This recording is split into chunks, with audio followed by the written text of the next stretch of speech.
Hello everyone, this is Pooja Singh and welcome back to our second channel portfolio 247। First आपको नहीं पता है तो आप नोट आउट कर लीजिए, ढूंढ लीजिए स्टॉक 247 एंड चैनल को सब्सक्राइब भी कर लीजिए क्योंकि वहां पर मैं बेस्ट स्टॉक एनालिसिस आपको प्रोवाइड कराती हूँ। पोर्टफोलियो 247 जो है मैंने फ्री में आप सबका पोर्टफोलियो रिव्यू करने के लिए बनाया है एंड मैं पोर्टफोलियो रिव्यू उन्हीं का करती हूँ जो हमारे एप्लीकेशन से हमसे जुड़ते हैं एंड इसलिए आप एप्लीकेशन को जरूर डाउनलोड कर लीजिए। स्टॉक 247 बस गूगल प्ले स्टोर से सिंपली आपको जो है विजिट कर लेना है। वहां पर आप टेक्स्ट करोगे तो हमसे कांटेक्ट आप कर सकते हो एंड फ्री में आप भी अपना पोर्टफोलियो रिव्यू करा सकते हैं। तो आज का जो पोर्टफोलियो रिव्यू है हमें भेजा है बीपी सिंह, नाम है इनका, जो वाराणसी के रहने वाले हैं। इनकी एज जो है, सॉरी यहाँ पर मेंशन नहीं किया मैंने, 46 है। पोर्टफोलियो टारगेट है इनका 5 ईयर का एंड एक्सपेक्टेड रिटर्न यहाँ पर जो है श्योर नहीं है, यानी कि इनको एक्चुअली में कंफर्मेशन नहीं है कि कितना रिटर्न मिल सकता है या फिर क्या हो सकता है। तो उस हिसाब से जो है इन्होंने रिव्यू करने के लिए मुझे भेजा है, बट इनकी होल्डिंग पीरियड जो है 5 ईयर की है। तो चलिए देख लेते हैं कि 5 साल में जो है इनका रिटर्न कितना बेहतर हो सकता है एंड इनके स्टॉक्स जो है कैसे हैं एंड सारी चीजें हम यहाँ पर देखते हैं। डिपेंड करता है इनकी एंट्री कितनी बेहतर है, ठीक है। एंड उसके बाद स्टॉक पिकिंग भी देख लेते हैं कि उनको बेहतर रिटर्न मिलता है कि नहीं। इनका क्वेश्चन ये था कि कौन सा स्टॉक उन्हें पोर्टफोलियो में रखना है, कौन सा एग्जिट करना है, तो सिर्फ उसी हिसाब से हम यहाँ पर बातें करेंगे। लेकिन उससे पहले वीडियो को आप लोग लाइक कर दीजिए फटाफट से, ठीक है। चलिए देख लेते हैं। यहाँ पर जो है इनकी इन्वेस्टमेंट वैल्यू आप देख सकते हो, 6 लाख रुपए 18,000 इन्होंने लगाया है, यानी कि 6 लाख का ये पोर्टफोलियो है।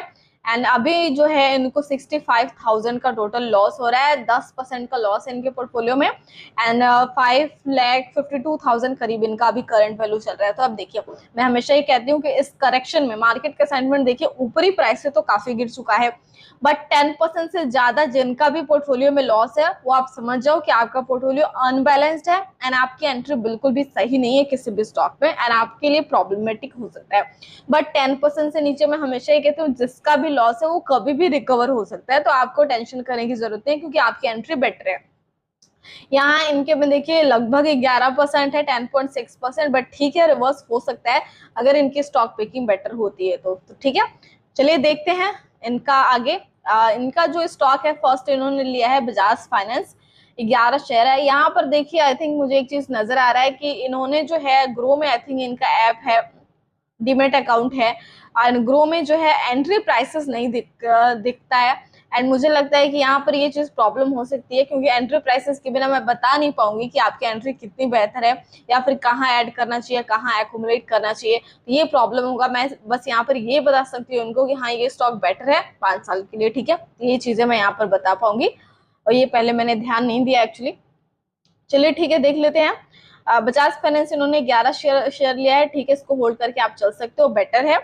एंड आई थिंक 73,000 इन्होंने लगाया है, अभी करंट वैल्यू जो है 65,000 चल रही है इनकी, ठीक है, होल्ड करके चला जा सकता है इसको। टाटा एलेक्सी में इन्होंने 54,000 लगाया है, 50,000 वैल्यू है, मतलब कि एंट्री इनकी ठीक ठाक ही है, तो इसको होल्ड करके आप चल सकते हो। आईआरसीटीसी इन्होंने लिया है, 49,000 इन्होंने लगाया है, अभी 10,000 का लॉस हो रहा है आईआरसीटीसी में, ठीक है। आईआरसीटीसी देखिए 685 का लेवल हिट करेगी तो ही आपको बड़ा टारगेट मिलेगा, तब तक आप इसको होल्ड कर सकते हो। मोनोपोली स्टॉक है एंड 5 साल के लिए तो बेटर ही है। एलटीआई माइंट्री इन्होंने लिया है, देखिए अभी फॉलिंग का कंसर्न है इसमें क्योंकि आईटी सेक्टर ही फॉल हो रहे हैं, एनआईटी मिड कैप हो, स्मॉल कैप हो, लार्ज कैप हो, सभी गिर रहे हैं, तो थोड़ा फॉलिंग है, बट 5 साल के टारगेट के लिए स्टॉक बेटर है, ठीक है। नेक्स्ट इन्होंने लिया है एशियन पेंट, कंपनी काफी अच्छी है लॉन्ग टर्म के लिए एंड 33,000 इन्होंने लगाया है, 11 शेयर है, इसको होल्ड करके आप चल सकते हो। टीसीएस इन्होंने लिया है 9 शेयर, 29,000, यानी कि एंट्री इनकी सही है, आसपास ही आई थिंक इन्होंने लिया है क्योंकि सिर्फ 1,000 का मुझे लॉस दिखाई दे रहा है, 400-500 का लॉस मुझे दिखाई दे रहा है यहाँ पर, तो इसको होल्ड करके आप चल सकते हो। बजाज फिनसर्व, यहाँ पर देखिए थोड़ा सा मुझे लग रहा है कि बजाज फिनसर्व, मैंने देखा है ज्यादातर लोगों ने बजाज फिनसर्व फाइनेंस दोनों को ही रख लिया है, एक को ही रखो आप तो बेटर होगा। मैं यहाँ पर लेवल्स बता देती हूँ बजाज फिनसर्व का, आप 1750 मैक्सिमम रख सकते हो एंड 1800 का यहाँ पर आप प्रॉफिट लेकर अपना निकल सकते हो। बजाज फाइनेंस के लिए यहाँ पर मैं टारगेट आपको बता देती हूँ, 7,000 के लेवल को हिट करती है तो 7,200 एंड 7,500 इनफ होगा, इसके लिए आप यहाँ पर प्रॉफिट भी अपना ले सकते हैं। टाइटन को होल्ड करके चला जा सकता है, बहुत अच्छी कंपनी है इस सेक्टर से, टाटा का ट्रस्ट है ऑलरेडी इसके पास। ब्लू डार्ट इन्होंने लिया है, ब्लू डार्ट की अगर मैं बात करूं तो देखिए कंपनी तो ठीक है, 4 शेयर भी लिया है इन्होंने, तो आप होल्ड करके चल सकते हो, बट इसकी जगह कोई और कंपनी भी हो सकती थी। चलिए आगे देख लेते हैं, अगर कोई कंपनी मुझे ऐसे निकालने वाली होगी तो ही निकालेंगे, अदरवाइज इसके साथ भी आप चल सकते हो। अल्काइल एमाइन मुझे पर्सनली स्टॉक बिल्कुल पसंद नहीं है, मुझे ग्रोथ भी इसमें बिल्कुल ज्यादा नहीं दिखाई देता है, रिवर्सल की भी पोटेंशियल कम ही नजर आती है, देन आप इसको एग्जिट कर निकालने का ही फायदा है। किसी और में आप लगा दोगे, ये 28,000 रुपए, अभी 23,000 वैल्यू है, तो अच्छा खासा प्रॉफिट आपको किसी में भी मिल सकता है। डिक्स जैसे कि देवयानी इंटरनेशनल आप लगा दो, बेटर रहेगा। जुबिलेंट में लगा दो आप, बेटर रहेगा, रिटर्न आपको मिल जाएगा। डिक्सॉन टेक्नोलॉजी 7 शेयर इन्होंने लिया है, ठीक है, कंपनी अच्छी है, इसको आप होल्ड करके चले। अस्त्राल ठीक है, होल्ड करने के लिए बेटर है कंपनी, एंड 5 साल का टारगेट है, उसी हिसाब से मैं यहाँ पर आपको चीजें बता रही हूँ। नेक्स्ट देख लेते हैं, इन्फोसिस लिया है इन्होंने, एक चीज में यहाँ पर मैंने देखा टीसीएस भी लिया है, इन्फोसिस भी लिया है। आई थिंक टीसीएस से बेटर इन्फोसिस के साथ चलना ज्यादा बेटर होगा। बाकी आप दोनों होल्ड करना चाहते हैं तो कर सकते हैं लॉन्ग टर्म के लिए, बट टीसीएस का जो टारगेट है मैं बता देती हूँ आपको कितना रखना है मैक्सिमम, चाहे आप 5 साल के लिए रखो चाहे जितना मर्जी, 4,000 एंड 4,500 इनफ है। एंड इन्फोसिस के लिए आप 1900 से लेकर 2,000 का टारगेट रखो, यहाँ पर आप अपना प्रॉफिट भी ले सकते हैं, क्योंकि आपको फिर वहां से हो सकता है उससे सस्ते प्राइस पर फिर खरीदने का मौका मिले, इस वजह से। इंडिया मार्ट इंटरमेश लिया है इन्होंने, 3 शेयर लिए हैं, ज्यादा नहीं लिया है, बट ठीक है, स्टॉक महंगा भी तो है, इसको होल्ड करके आप चल सकते हो, ठीक है। टारगेट ज्यादा से ज्यादा आप 6,000 रखो, 7,000 रखो, इनफ होगा। टाटा मोटर्स लिया, इसको आप होल्ड करो। अभी नॉर्मली अगर मैं 5 साल की भी बात ना करूं तो 650, 600, आई थिंक 670 आप टारगेट रखकर चल सकते हो, बट टाटा मोटर्स 5 साल में बहुत कमाल कर सकती है, तो स्टॉक काफी बेटर है। यहाँ पर मैं देख रही हूँ कि आपकी स्टॉक पिकिंग काफी अच्छा है, तो 5 साल के लिए आप फॉरवर्ड कर सकते हो, यानी कि आगे चल सकते हो, उसके साथ आपको बेटर रिटर्न मिल सकते हैं। लेकिन अगर एंट्री यहाँ पर मेंशन होती तो मैं आपको क्लियर बता सकती कि हाँ आपको रिटर्न क्या मिल सकता है, बट ठीक है। एंड पर्सनली आप जो है पूछ सकते हो मुझे, एप्लीकेशन पर आप पूछ सकते हो फॉर स्टॉक से रिलेटेड, तो उसके बाद वहां पर मैं आपको चीजें बता दूंगी। कैम्स इन्होंने लिया है 6 शेयर, इसको होल्ड करके आप चले, 5 साल में अच्छा रिटर्न ये दे सकती है, अभी फॉलिंग है बट अच्छा रिवर्सल हो सकता है। हैवेल्स इंडिया कंपनी बेटर है, होल्ड करके चल सकते हैं। एसबीआई कार्ड होल्ड करने के लिए बेटर है, एंट्री हो मुझे पता होता तो ज्यादा बेटर रहता है। एचडीएफसी बैंक बेटर है होल्ड करने के लिए। आई थिंक मुझे लगता है काफी डाइवर्सिफाई पोर्टफोलियो यहाँ पर मुझे नजर आ रहा है। एसआरएफ इन्होंने लिया है, होल्ड करने के लिए कंपनी बेटर है। अभी तक मुझे ऐसी कोई कंपनी दिखी नहीं है जिसको मैं आपसे कहूँ कि आप निकालो या फिर उसको एग्जिट करो, सभी चीजें बेटर हैं।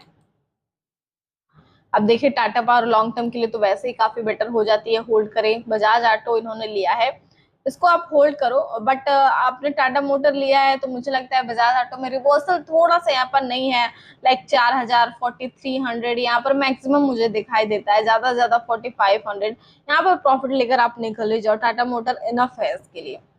रिलैक्सो फुटवेयर इन्होंने लिया है, एंट्री अगर मुझे पता होती थी ज्यादा बेटर होता, होल्ड कर सकते हैं, लेकिन आई थिंक रिलैक्सो से ज्यादा बेटर यहाँ पर मुझे लगता है। अगर आपने सस्ते प्राइस पर, देखिए 900 के नीचे आपने लिया है रिलैक्सो, देन बेटर है, ठीक है।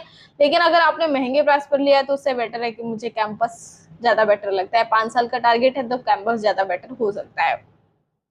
इधर महिंद्रा एंड महिंद्रा भी इन्होंने लिया है, कंपनी तो ठीक है, होल्ड करने के लिए। चलिए देख लेते हैं, एंड में मैं आपको बताती हूँ ऑटो सेक्टर से कितना है, उसके बाद देखेंगे। यूनो माइंडा कंपनी काफी अच्छी है 5 साल के लिए, ठीक है।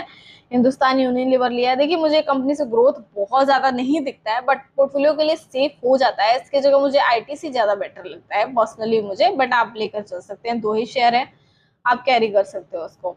जेके लक्ष्मी सीमेंट इन्होंने लिया है, सीमेंट सेक्टर की कंपनी वैसे ही कमाल कर सकती है, तो इसके साथ आप चल सकते हो। एमसीएक्स इन्होंने लिया है, ठीक है, मोनोपोली स्टॉक है तो इसको आप लेकर चल सकते हैं, बट फॉलिंग का कंसर्न है। आई थिंक मुझे लगता है कि आपने ऊपर के प्राइस पर इसको बाय किया है, क्योंकि देखिए 5,200 रुपये लगाया है आपने एंड 4,300 आपकी वैल्यू है, तो एंट्री आपकी आई थिंक गलत है, तो थोड़ा बहुत आप एवरेजिंग करो तो बेटर रहेगा।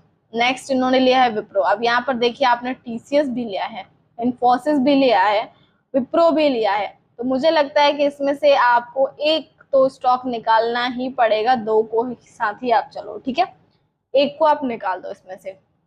इधर बर्जर पेंट भी लिया है आपने एंड एशियन पेंट भी लिया है, तो मैं आपको लेवल्स बताती हूँ दोनों में से कैसे किस तरीके से आपको प्रॉफिट लेना है एंड रखना है किसी एक को है। देखिए एशियन पेंट जो आपने लिया है, आप मैक्सिमम टारगेट 3400 3500 का रखो, ठीक है। उसके बाद आप इसमें से प्रॉफिट ले लो। बर्जर पेंट देखिए 650 का आप मैक्सिमम टारगेट रखो, ठीक है, एंड उसके बाद आप एग्जिट कर जाओ। एंड दोनों में से किसी एक के साथ आप 5 साल के लिए चलो। दोनों बेटर नहीं है, क्योंकि जब गिरेंगे तो दोनों ही गिरेंगे और आपको लॉस होगा इस वजह से। टाटा कंज्यूमर कंपनी अच्छी है, होल्ड करके आप चल सकते हो। टाटा केमिकल्स पर्सनली मुझे काफी बेटर लग रहा है इस प्राइस पर, बट यहाँ पर एंट्री आपकी 400 रुपए, सिर्फ 2 शेयर आपने लिए हैं, ये थोड़े से यहाँ पर आपने प्रॉब्लम क्रिएट किया। देखिए कंपनीज आपकी स्टॉक पिकिंग सभी बेटर है, सच में आपकी जो स्टॉक पिकिंग है बहुत अच्छी लगी है मुझे। काफी डाइवर्सिफाई पोर्टफोलियो आपने बनाया है। बट यहाँ पर मैं थोड़ी चीजें बता दूं, जैसे कि आपने किसी में 2 शेयर 4 शेयर लिया है ना, एंड नंबर ऑफ स्टॉक थोड़ा सा यहाँ पर आपने ज्यादा कर लिया है, उस हिसाब से आप इनको जो 2 और 4 आपने लिया है, कम से कम 10-10 शेयर तो आप कर लो, ठीक है। जो कंपनी सस्ती है 20 शेयर तो आप कर लो, तो रिटर्न आपको मिलेगा। अब जैसे कि मान लीजिए टाटा केमिकल है, अगर आपने मान लो 900 रुपए पर बाई किया है, अब आपने 2 शेयर लिया है, अरे 1100 अगर ये चला भी जाएगा तो आपको कितना रिटर्न मिल जाएगा? 200 × 2 कितना हो जाएगा? 400 रुपए आपको मिलेंगे। टाटा केमिकल्स जैसी कंपनी से प्राइसेस बढ़ के 200, आपको मिला 400, तो इसका कोई बेनिफिट नहीं है। तो उससे बेटर है कि आप जो है 10-10 शेयर करो, 20-20 शेयर ही करो। आप 10 स्टॉक में ही पैसे लगाओ, लेकिन इतना लगाओ कि आपको प्रॉफिट तो एटलीस्ट मिले। तो इस तरीके से चीजें मुझे थोड़ी कम लगी है, बट आपकी स्टॉक पिकिंग बहुत अच्छी है। उसी को अगर आप एडिंग करते रहते हो, थोड़ा बहुत पैसे लगाते रहते हो उसमें, एंड मतलब कि एसआईपी इन्वेस्टमेंट भी करते हो, तो बेटर रहेगा। काफी मुझे बेटर लगा है। डाइवर्सिफाई पोर्टफोलियो आपका है, एंड आपके साथ इन सभी स्टॉक के साथ आप 5 साल के लिए होल्ड करके चल सकते हैं, आपको अच्छा रिटर्न मिल सकता है। बस डिपेंड करता है आपकी एंट्री, जो मुझे क्लियर नहीं हो पाया है। ऐसे तो मुझे थोड़ा बहुत आइडिया लग गया है, बट पूरी क्लियरेशन नहीं मिल पाई है। तो देखिए आप जो है एप्लीकेशन पर कांटेक्ट कर सकते हो, पर्सनल एक एक स्टॉक करके आप पूछ सकते हो। तो वहां पर धीरे धीरे बारी बारी से हम आपको उसकी एंट्री बता देंगे कि किस में ऐड करना है, किस में एक्यूमुलेट करना है, क्योंकि बिना एंट्री प्राइसेस के मैं एडिंग एक्यूमुलेटिंग का जो है आपको आइडिया नहीं दे सकती हूँ कि कहाँ पर करनी है, कहाँ पर। अब आपने सस्ता खरीदा है तो उसे थोड़ी ना हम एडिंग एक्यूमुलेटिंग कराएंगे, या फिर आपने किस प्राइस पर लिया है तो वहां पर किस प्राइस से एग्जिट करना है, ये सारी चीजें बताई जा सकती हैं। अदरवाइज आपकी स्टॉक पिकिंग बहुत अच्छी है, 5 साल के लिए आप होल्ड करके चल सकते हैं। एंड इन सभी में कुछ में से तो आप एसआईपी इन्वेस्टमेंट करके भी चल सकते हो, ठीक है। चलिए मिलते हैं, बाय बाय नेक्स्ट पोर्टफोलियो।